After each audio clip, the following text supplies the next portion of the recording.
Hello, everyone, and welcome to the channel NPA Discovery, where we revisit the television shows, stars, and cultural moments that shaped generations and then look beyond the polished image to understand the human lives underneath.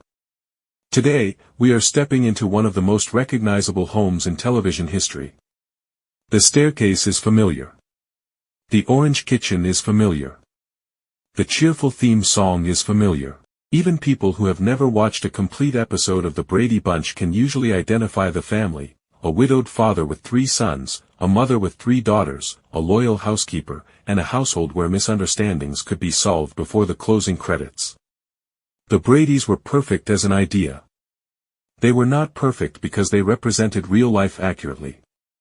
They were perfect because they represented what many viewers wished family life could feel like: safe, patient, stable, forgiving, and predictable. The show offered order during a period when American society was changing rapidly. But I disagree with the darker implication that everything behind the show was somehow fake.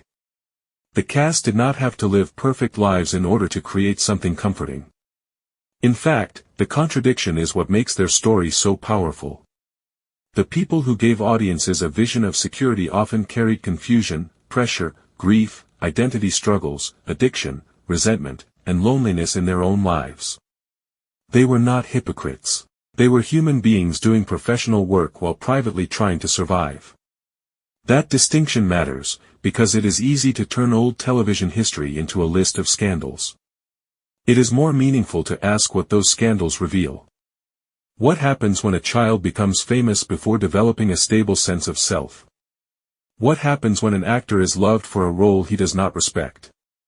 What happens when the public demands that performers remain identical to characters created by writers? And what happens when millions of people call you a family, even though the relationships behind the camera are more complicated than anything the show would ever place in a script?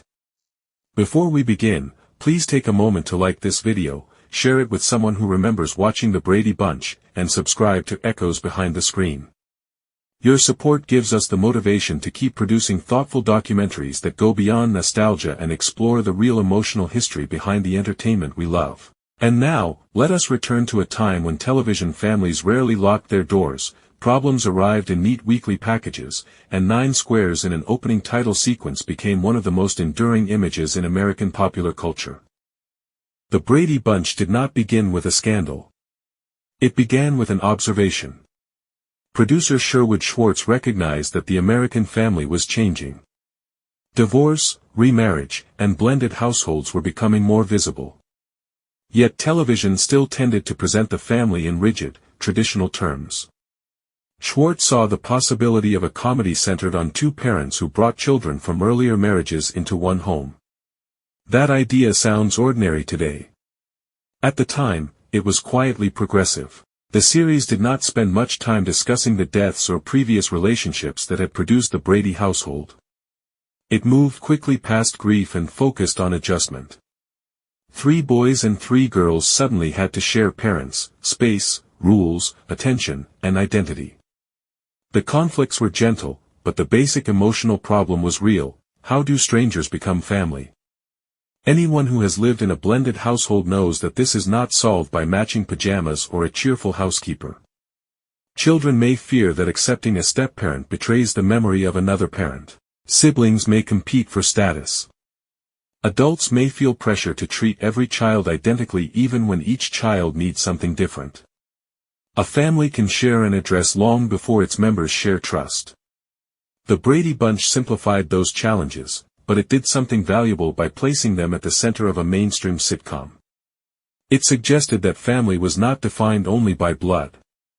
Family could be constructed through repeated acts of patience, listening, apologizing, showing up, and trying again. That message may explain why the show lasted in popular memory far longer than its original network success would suggest. The series was not a dominant ratings phenomenon during its first run. Its extraordinary cultural life came later, through syndication. Children returned from school, turned on the television, and watched a family whose problems were emotionally understandable but never truly dangerous. For some viewers, the Bradys were not simply entertainment. They were a substitute environment. Imagine a child growing up in a home where adults shouted, disappeared, drank heavily, or refused to communicate. That child could watch Mike and Carol Brady gather everyone in the living room and calmly discuss a mistake.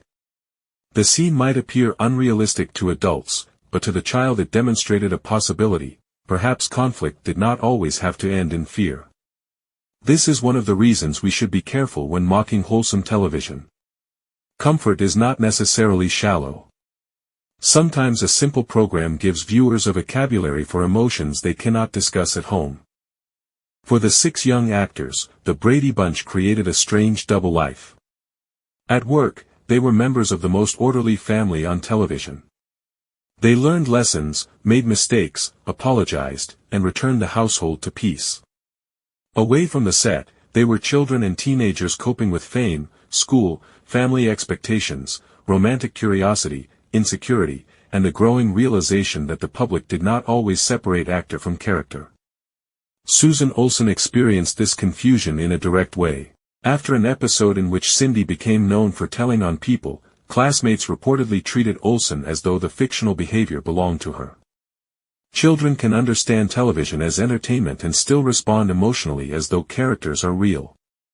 For a young performer, that means a script written by adults can follow her into the schoolyard. This is one of the hidden risks of child fame. The character becomes a social identity imposed from outside. Most children are allowed to experiment with who they are. They can become quieter, louder, more athletic, more artistic, more serious, or more rebellious without millions of people insisting that an earlier version was the real one. Child actors do not always receive that freedom. Their faces become attached to a fixed personality. Maureen McCormick was not simply a teenager. She was Marcia, the admired older sister whose name became shorthand for beauty and popularity. Eve Plum became Jan, the middle sister defined by comparison. Barry Williams became Greg, the confident oldest boy. Christopher Knight became Peter, Mike Lookinland became Bobby, and Susan Olsen became Cindy. These identities were commercially useful, but psychologically restrictive. Consider an ordinary person who was known in school as the smart one. That label may sound positive, yet it can become a prison. The person may fear trying anything difficult because failure would threaten the identity. Another child may be known as the funny one and learn to hide sadness because sadness disappoints the audience. The Brady actors experienced this process on a massive scale. Susan Olsen's father reportedly disliked the intrusion fame brought into family life. Fans approached them in public and treated private space as though it belonged to the audience. He considered removing her from the series and tried to offer alternatives. But a child already inside a successful production may not want to leave. The set provides friends, purpose, attention, and excitement. The risks are abstract, the rewards are immediate. Barry Williams also wanted moments of ordinary teenage rebellion. He later acknowledged arriving at work after using marijuana with friends, only to discover that production needed him unexpectedly. The story is often presented as amusing because viewers can supposedly identify the episode in which his altered state is visible. But beneath the humor is a more serious conflict. A normal teenager can make a foolish choice and experience consequences within a limited circle. A teenage actor may make the same choice while responsible for an expensive production and watched by a future audience that will replay the evidence for decades. Fame magnifies ordinary mistakes. The young cast also experienced romantic feelings, which was inevitable.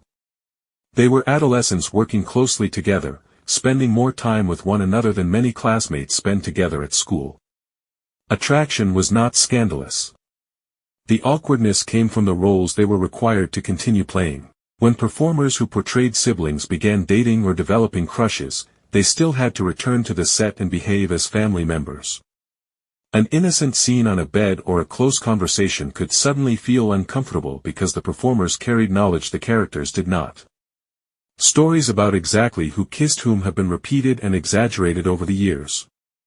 Some came from cast memoirs and interviews, others became publicity-driven rumor. The responsible way to view them is not as evidence of a corrupt set, but as evidence that teenagers remain teenagers even when television asked them to embody permanent childhood innocence. Barry Williams' youthful interest in Florence Henderson became one of the most famous examples. The two had dinner, and the story later expanded in popular imagination into something far more dramatic. Henderson described the evening as innocent. Williams was young enough that he needed help getting to the restaurant. The important point is not whether the dinner qualifies as a date. The important point is that fame creates distorted proximity. A teenage actor worked every week with a glamorous adult woman who treated him kindly and played his mother. Admiration, affection, fantasy, and performance could easily become tangled. Adults sometimes laugh at teenage feelings because they know those feelings will change. Teenagers do not experience them as temporary.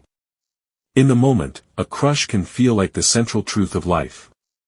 The young Brady cast lived those intense emotions while surrounded by crew members, producers, publicity departments, and a national audience. They had to grow up inside an image designed never to grow old. Susan Olsen also explored work beyond conventional acting. She remained connected to Brady history while participating in art, design, radio, and other projects. A long-running rumor claimed she had appeared in adult entertainment. The story grew from a much smaller and stranger truth: she contributed sound effects to an adult production rather than performing on camera. The rumor illustrates how public identity encourages exaggeration. Former child star record sound effects is unusual but not sensational enough. Cindy Brady became an adult film star, creates a dramatic fall from innocence, and the dramatic version spreads more easily. People are attracted to stories in which wholesome figures become corrupted because those stories reverse familiar symbols. But the appetite for reversal can erase facts. That is why responsible storytelling must slow down. A rumor may be entertaining, but entertainment is not evidence. The adult lives of Plum, Look Inland, and Olsen were not failed extensions of the Brady Bunch. They were efforts to answer the question every former child performer faces: who am I when the audience's favorite version of me no longer exists? In 1991, Robert Reed learned he was seriously ill. He contacted Florence Henderson and asked her to help inform the rest of the cast. This request reveals the trust that had developed between them. They had played husband and wife, argued over the work in different ways, and shared years of public mythology. When Reed faced mortality, he turned to his television partner to carry difficult news. He died in 1992. Colon cancer was the primary cause, and later reporting on his death certificate disclosed HIV as a contributing condition. The revelation that he was gay and had lived with HIV shocked many viewers who had known him only as Mike Brady. The shock tells us more about the culture than about Reed. Audiences believed the fictional father and the actor were the same person. They also lived through an era in which HIV was surrounded by misinformation, fear, and moral judgment. For a private man already concerned about professional consequences, disclosure would have been enormously difficult. It is tempting to describe Reed as living a double life, but that phrase can imply deception. A more compassionate description is that he lived a divided life because society did not permit the pieces to coexist safely. He could be a father figure to the cast. He could be a gay man. He could be demanding, loyal, angry, cultured, frightened, protective, and flawed. These truths did not cancel one another. The culture simply lacked the willingness to hold them together. Many people still divide themselves in order to remain accepted. They reveal one identity at work, another at home, another online, and perhaps no complete identity anywhere. The emotional danger is not only the fear of exposure. It is the possibility that acceptance becomes impossible to trust. If people love the version you perform, do they love you, or only the performance? Reed's castmates reportedly knew more about his private life than the public and remembered him with affection. Their response matters because it complicates the narrative of isolation. He was not entirely alone.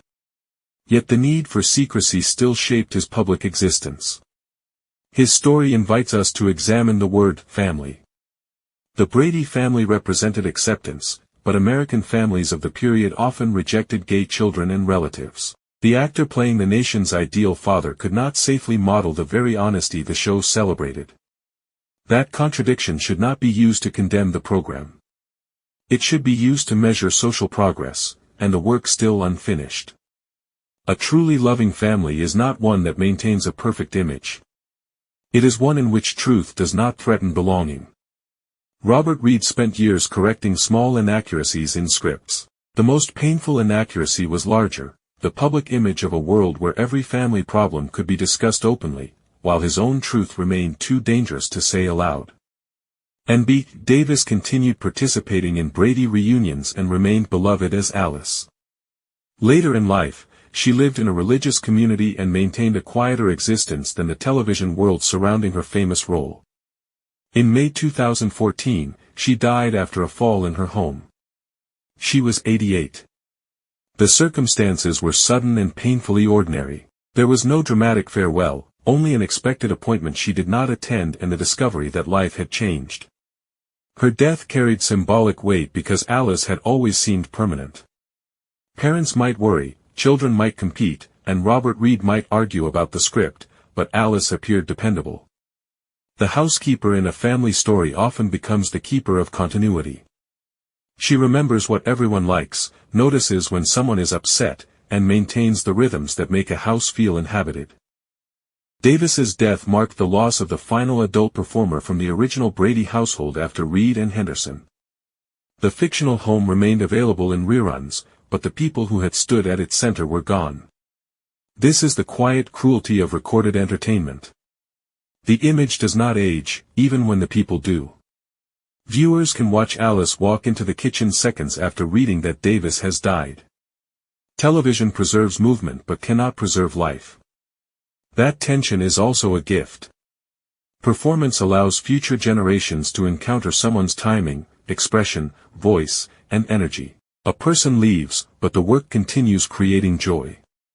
Davis's legacy is not defined by the manner of her death.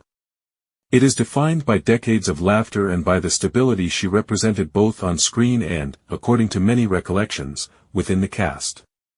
She reminds us that supporting roles can become emotional foundations. Not everyone needs to stand at the center of the photograph to hold the family together. Davis's death marked the loss of the final adult performer from the original Brady household after Reed and Henderson. The fictional home remained available in reruns, but the people who had stood at its center were gone. This is the quiet cruelty of recorded entertainment. The image does not age, even when the people do. Viewers can watch Alice walk into the kitchen seconds after reading that Davis has died. Television preserves movement but cannot preserve life. That tension is also a gift. Performance allows future generations to encounter someone's timing, expression, voice, and energy. A person leaves, but the work continues creating joy. Davis's legacy is not defined by the manner of her death. It is defined by decades of laughter and by the stability she represented both on screen and, according to many recollections, within the cast. She reminds us that supporting roles can become emotional foundations. Not everyone needs to stand at the center of the photograph to hold the family together. The Brady house functioned the same way for viewers who had never physically entered it. The set belonged to their routines. They watched it after school, during illness, beside siblings, or in the home of a grandparent who is now gone. The renovation also changed the meaning of reunion. Earlier reunions often required the cast to pretend to be the Brady family again. This time, they could return as themselves and help preserve the space without surrendering their adult identities. That is a healthier relationship with the past. We do not need to become who we were in order to honor who we were. The house became a time machine, but the people inside it were allowed to arrive from the present. When people describe the hidden history of the Brady Bunch, they often use words such as scandal, feud, secret, addiction, and tragedy. Those words attract attention, but they can flatten the story. The cast's experiences were not meaningful because they contradicted a wholesome show. They were meaningful because they reveal common human struggles under unusual visibility. Robert Reed's conflict with producers was a story about perfectionism, creative respect, and hidden identity. Maureen McCormick's addiction was a story about shame, typecasting, and recovery. Mike Lukenland's Difficulties were a story about lost childhood and the search for a life that felt real. Eve Plum's Selectivity was a story about boundaries. Susan Olsen's Rumors were a story about how quickly the public chooses sensationalism over accuracy. Florence Henderson's Continued Support was a story about presence. N.B. Davis's Enduring Place in the Cast was a story about the power of dependable people. The romances and crushes among young performers were stories about adolescence occurring in a workplace where innocence was part of the product.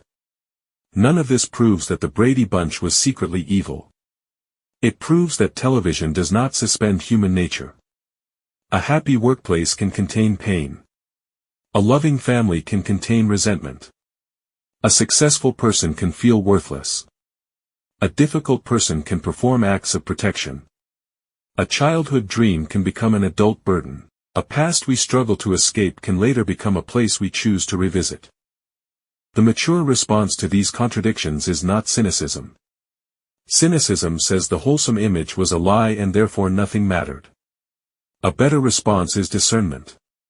The image was incomplete, but the comfort was real.